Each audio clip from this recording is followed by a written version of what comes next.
আজকে কি কি রান্না করেছি চলো তোমাদের দেখিয়ে দিই। ভাত, এখানে আছে মাছ আলুর ঝোল, মানে ঝাল করেছি। এটা হচ্ছে কালকের তরকারি একটা, এটা হচ্ছে চাল কুমড়োর তরকারি, আর শাক ভাজা, অনেক কিছু করেছি আজকে। এখানে আছে মাছের ডিম দিয়ে চাটনি, এখানে কালকের একটু উচ্ছে দিয়ে ডাল, আর মামি শাশুড়ি দিয়ে গেছে ডিম দিয়ে আলু দিয়ে, এটা বিরিয়ানি না রাইস বলতে পারবো না, এইটা দিয়ে গেছে। আর পাঁপড়টাও ভাজা করেছি, ওখানে রাখা আছে। এই হচ্ছে আজকে আমাদের লাঞ্চের মেনু। দুপুরবেলা অনেক কিছু করেছি আজকে। দেখো এখন বিকেলবেলা আমি রেডি হয়ে নিয়েছি, যাচ্ছি বাপের বাড়ি। তোমাদের সাথে দুপুরবেলা তেমন করে কোনো কথাবার্তা হয়নি, জাস্ট রান্নাবান্নাগুলো করে তোমাদেরকে দেখিয়েছি। তারপর ভাবলাম স্নান টান করে ভাত খেয়ে মানে স্নান টান করে উঠে তোমাদের সাথে কথা বলবো। তারপর আর কোনো রকম কথা বলা হয়নি। যাই হোক, এখন থেকে আমি আমার ব্লগটা স্টার্ট করছি। Hello, welcome to my channel. তোমরা সবাই কেমন আছো? আশা করি খুব ভালো আছো, আর আমিও ভালো আছি। আজ রেডি হয়ে নিয়েছি। ও তার আগে বলে দিই, আজ হচ্ছে অক্ষয় তৃতীয়া। তোমাদের সবাইকে অক্ষয় তৃতীয়ার অনেক শুভেচ্ছা। হঠাৎ করে হাজব্যান্ড বললো চলো একটু ঘুরে আসি, মানে অনেক দিন প্রায় যাওয়া হয়নি, আর ওরও খুব ইচ্ছে, আমার ইচ্ছে করছে না, বিশ্বাস করো। আমার আস্তে আস্তে বাপের প্রতি নেশাই চলে যাচ্ছে। যাই হোক, ওর খুব ইচ্ছে হয়েছে, তাই বললো চলো ঘুরে আসি। আমার ছুটি যখন আছে, আমরা আজকে যাচ্ছি, কালকে চলে আসবো। যাচ্ছি যখন ভাবলাম তোমাদের সাথে শেয়ার করি, কথা বলে নিই। আর গামছাটা ভিজে, তাই ঘরেই মেলে দিয়েছি সুন্দর করে। চলো আর বেশি বকবক করবো না, বেরোনো যাক। অনেকটাই বিকেল হয়ে গেছে, প্রায় 4টে বাজে। চলো, হাজির হয়ে গেছি বাড়িতে। আমার মাকে দেখে বুঝতেই পারছো আমরা চলে এসেছি। আর রাস্তায় আস্তে আস্তে একদমই কথা বলতে পারিনি, কারণ গিরিকে ধরে ফোন বার করে কথা বলা সম্ভব না, তাই জন্য আর কথা বলা হয়নি। যাই হোক, চলো পরে আবার তোমাদের সাথে দেখা হচ্ছে। আমাদের দেবে না কেন কবস্তলা?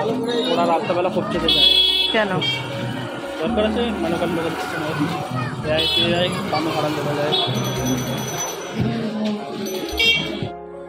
তখন তো এসে তোমাদের সাথে কথা হলো, তারপর আর কথা হয়নি। আমি একটু বাজারে চলে গেছিলাম, কারণ আজকে যেহেতু অক্ষয় তৃতীয়া, তাই আমাদের হালখাতা ছিল।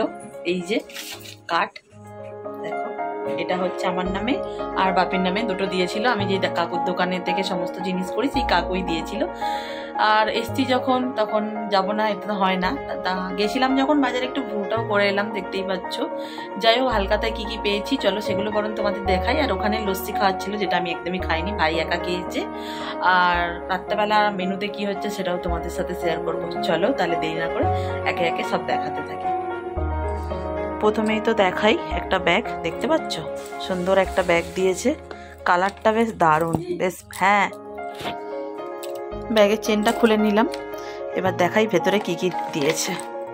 দেখো, একটা বোতল দিয়েছে, দুটো বোতল, মানে যেহেতু আমরা দুজন গেছিলাম, আমাদের একটা আর বাপির একটা বললামই, তাই জন্য সবই দুটো ব্যাগ, দুটো বোতল।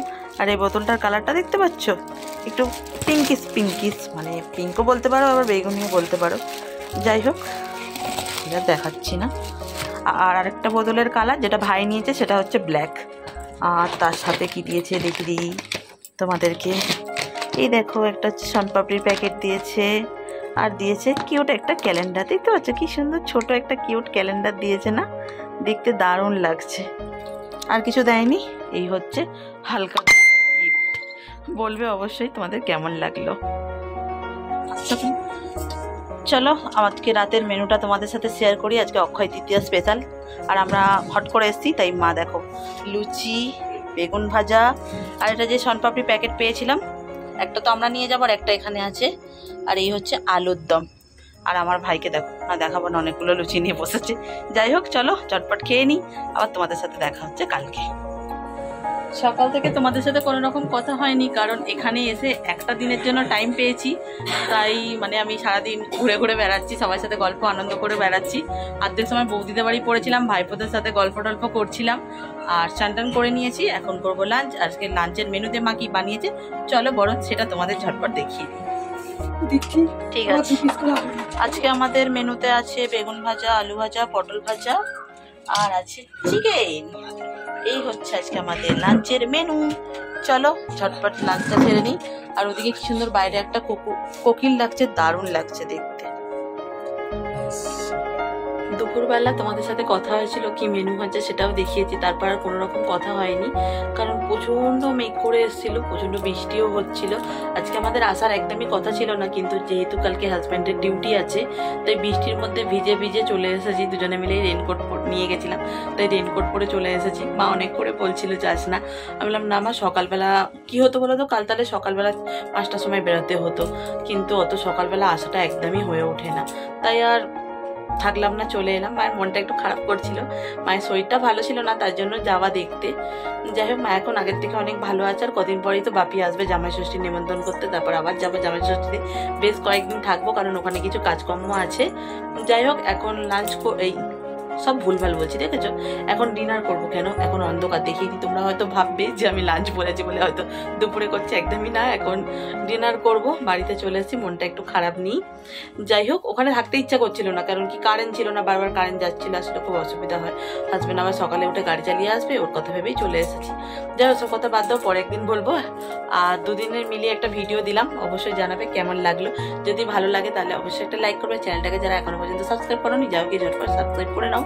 কদিন ঠান্ডা ঠান্ডা ওয়েদার আছে বলে তোমাদের সাথে কথা বলছি, গরম পড়লে জানি না আবার কবে কথা বলতে আসবো।